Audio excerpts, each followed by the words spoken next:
Karibu mtazamaji wa Zone Media. Taarifa ambayo imetufikia hivi punde ni kwamba Rais wa Ukraine Volodymyr Zelensky amesema kuwa anatumaini mvutano unaoendelea kati ya Israel na Irani hautasababisha kupungua kwa msaada wa kijeshi unaotolewa kwa Ukraine. Zelensky alisema katika kauli iliyochapishwa Jumamosi, "Tungependa msaada kwa Ukraine usipungue kwa sababu ya hali hii," akiongeza kuwa mara ya mwisho hali kama hii iliathiri kasi ya msaada kwa Ukraine. Aidha, Zelensky alisema kuwa mashambulizi dhidi ya Irani yamesababisha kupanda kwa bei ya mafuta, jambo ambalo linamnufaisha Urusi. Na nukuu kauli ya Zelensky, "Mashambulizi yamesababisha kupanda kwa ghafla kwa bei ya mafuta. Hili ni jambo baya kwetu," aliongeza. Kiongozi huyo wa Ukraine pia alionya kuwa msaada kutoka Ulaya unadorola bila ushiriki wa Marekani, akisema Ulaya haijaamua bado itafanya nini kuhusu Ukraine ikiwa Marekani haitakuwepo. Kwa ujumla, Zelensky ana wasiwasi kuwa mzozo kati ya Israel na Irani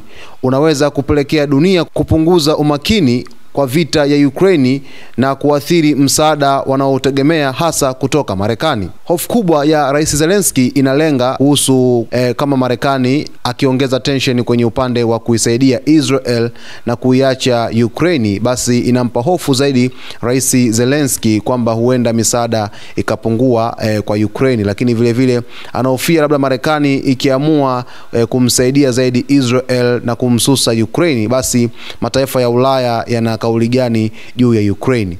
Ukraine ni nchi ambayo inasaidiwa kwenye vita vyake dhidi ya Urusi hadi hivi sasa, ikipatiwa misaada mbalimbali, misaada ya silaha, misaada ya kifedha na misaada mingine mingi tu ambayo inaitegemea kwa ajili ya kuweza kupambana na Urusi katika vita ambavyo vinaendelea.